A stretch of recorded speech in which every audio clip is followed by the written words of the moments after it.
Banyak yang mending-mendingin Samsung Galaxy A14 5G ini sama Galaxy M23 5G karena bedanya kurang lebih 500 ribuan.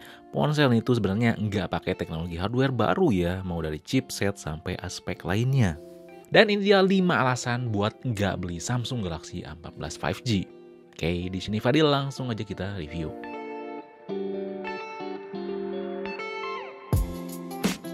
Yang pertama, masalah desain. Sektor belakangnya punya desain kayak flagshipnya emang. Kayak Galaxy S23 series. Hadir tanpa hiasan kamera sedikit pun.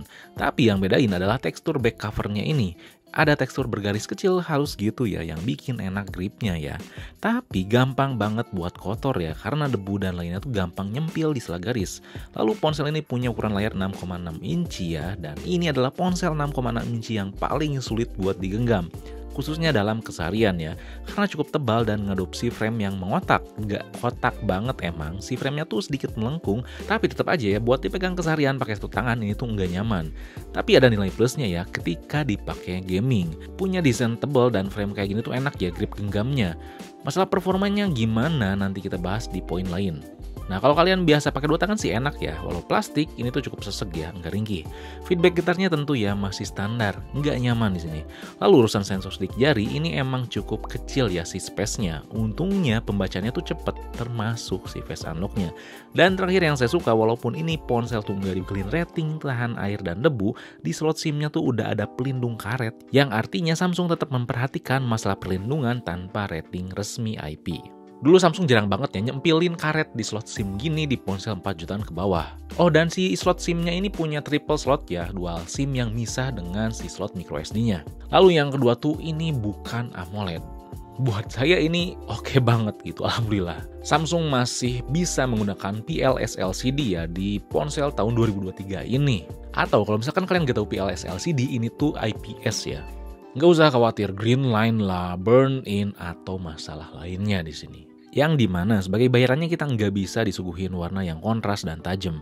Namun layar 6,6 inci Full HD ini cukup baik ya dalam menampilkan gambar dan warna. Emang saya nggak bisa mastiin berapa persen sRGB-nya, tapi bisa dikatakan 11-12 lah sama M23 5G. Dan masih di bawah Samsung Galaxy A13 urusan warnanya. Tapi di sini udah punya refresh rate 90Hz yang cukup bisa manjain kita waktu scrolling. Sensitivitas juga oke waktu dipakai keseharian. Jadi overall dipakai keseharian nggak ada masalah besar. Dipakai nonton cukup enak, kecuali ya sektor audionya yang masih mono biasa aja, nggak jelek dan nggak bagus. Yang ketiga, depanin Antutu. Nah, buat kalian yang depanin Antutu ya, apalagi kalau dibandingkan dengan Samsung Galaxy M23 5G yang punya Snapdragon 750G, emang ya ponsel itu kalah ya kalau misalkan secara kertas dan bicara Antutunya. Tapi secara realnya, performa yang disuguhin tuh di luar ekspektasi. Bisa dikatakan itu ponsel terbaik dengan Dimensity 700 yang pernah saya coba. Bahkan lebih kenceng ya dibandingkan ponsel lain yang punya Dimensity 810 di harga yang lebih murah. Keseharian atau intens tuh oke ya. Yang terpenting walau emang nggak sekencang Snapdragon 750G, suhunya tuh di sini lebih adem dan terjaga lah. No complaint. Coba main PUBG dengan settingan smooth ultra selama 25 menit, ini tuh nggak ada masalah. Baterainya habis 6% aja, itu pun dibuat nyaman ya dengan punya frame yang tebal, yang bikin enak sandaran jari saya. Lanjut main Genshin Impact 25 menit di grafis smooth juga surprisingly gak masalah ya. Nyaman dipakainya, sensitivitas juga nggak ada masalah. Baterainya habis 6% aja. Yang tambah saya suka tadi ya, dipakai intens ngegame, buka kamera dan lainnya, suhu tuh tetap terjaga. Hanya saja terkadang movement kamera tuh jadi lag ya kalau misalkan dipakai terlalu intens. Alhasil solusinya saya harus restart si ponselnya. Emang ini nggak sering ya, tapi harusnya beres dengan update software mendatang. Overall dengan penggunaan sedang ke agak berat dengan 100% sampai ke 6% bisa ngasih screen on time 9 jam 36 menit. Mantep banget. Yang saya nggak suka ya tentu ngecasnya ini PR banget ya. Nggak bisa cepet, makan 2,5 jam lebih ya pakai casan 15 watt dari 6% menuju 100%. Yang keempat, pakai One UI Core. Nah, ini nih yang sebenarnya bantu performanya baik dan adem berkat si One UI-nya. Lebih tepatnya One UI Core. Kalau kalian udah harus banget ya pakai One UI versi reguler, kalian jangan pilih Samsung ini. Emang One UI Core kali ini tuh nggak seminimalis dulu ya, sekarang lebih baik. Tapi tetap di sini kita nggak bisa nikmatin fitur keamanan Knox, yang dimana berarti nggak ada fitur secure folder. Di sini juga nggak ada Bixby ya. Kalau misalkan saya sih nggak masalah ya karena ada Google Assistant. Yang saya sayangin tuh kenapa ya, ini nggak ada fitur screen recording bawaan. Padahal fitur ini tuh sepele tapi penting. Yang terakhir yang jadi catatan adalah ini update-nya pasti lama. Emang pasti Samsung ngasih treatment update 2 kali major update Android ya. Tapi security patch tuh ketinggalan. Ini aja saya pakai di bulan Februari, si patch-nya masih November 2022 loh. Nah, tapi karena nggak ada fitur-fitur itulah, kenapa ya performa ponsel ini tuh baik dan adem, nggak berat. Kalau ini pakai One UI biasa, kemungkinan besar tuh nggak akan seluas ini performanya. Dan tadi saya bilang ya ini tuh lebih baik, karena emang udah dipoles dibanding dulu. Di sini di One UI Core 5 berbasis Android 13, screenshot bisa panjang tentunya, karena dulu gak bisa ya. Terus ada Edge Panel yang bisa bantu multitasking, split screen yang bisa dilakukan dengan mudah, terus ada fitur clipboard yang bisa nge-copy beberapa hasil kopian kita, ada notifikasi history buat lihat notif yang udah kehapus, game launcher, dual messenger, device care yang berisi berbagai utilitas buat memanage ponsel kita kayak RAM, baterai, dan ROM. Lalu ada app language ya yang bisa ngubah bahasa berbeda di tiap aplikasi yang ada. Nggak lupa ada fitur gimmick RAM Plus di sini. Nah, masalah penampilannya juga udah baik kok. Tentu ya ada buat ngubah tombol navigasi, ngubah font, berbagai pilihan tema, dan color palette yang bisa ngubah warna sistem sesuai dengan wallpaper. Masalah fitur hardware-nya ini pakai Wi-Fi 5, tapi Bluetooth-nya udah 5.2 yang punya iritan daya yang baik. Dan terakhir tentu NFC. Dan kelima, nggak bisa recording 4K.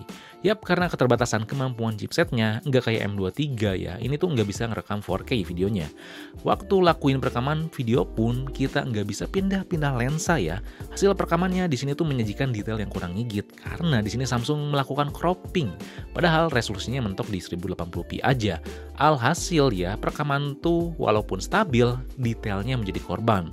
Warnanya agak gelap ya dibandingkan seharusnya dan dynamic range-nya terbatas. Lalu beberapa sisi juga terlihat underexpose. Jadi intinya hasil video kamera belakang tuh di sini kurang ngigit ya.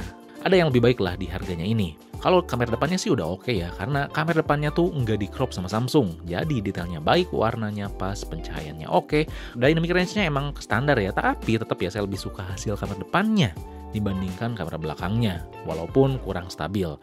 Serpent gitu.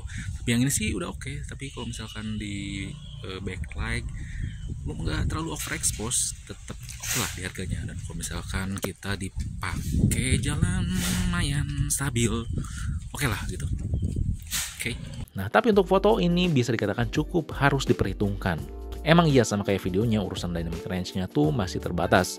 Noise-nya masih kelihatan dan warna yang disajikan tuh seringnya nampilin saturasi yang cukup kerasa ditingkatin.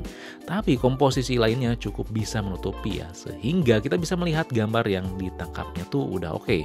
Kalau malamnya juga bisa bekerja dengan baik ya.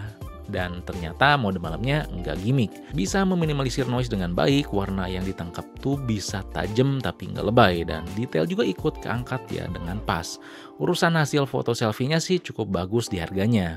Tapi kalau misalkan kurang cahaya dikit hasilnya ya enggak lah. Dan kalau misalkan kalian pengen lihat hasilnya gimana kalau misalkan story Instagramnya, saya udah taruh ya di highlight Instagram kami. Kalian bisa lihat dan follow langsung.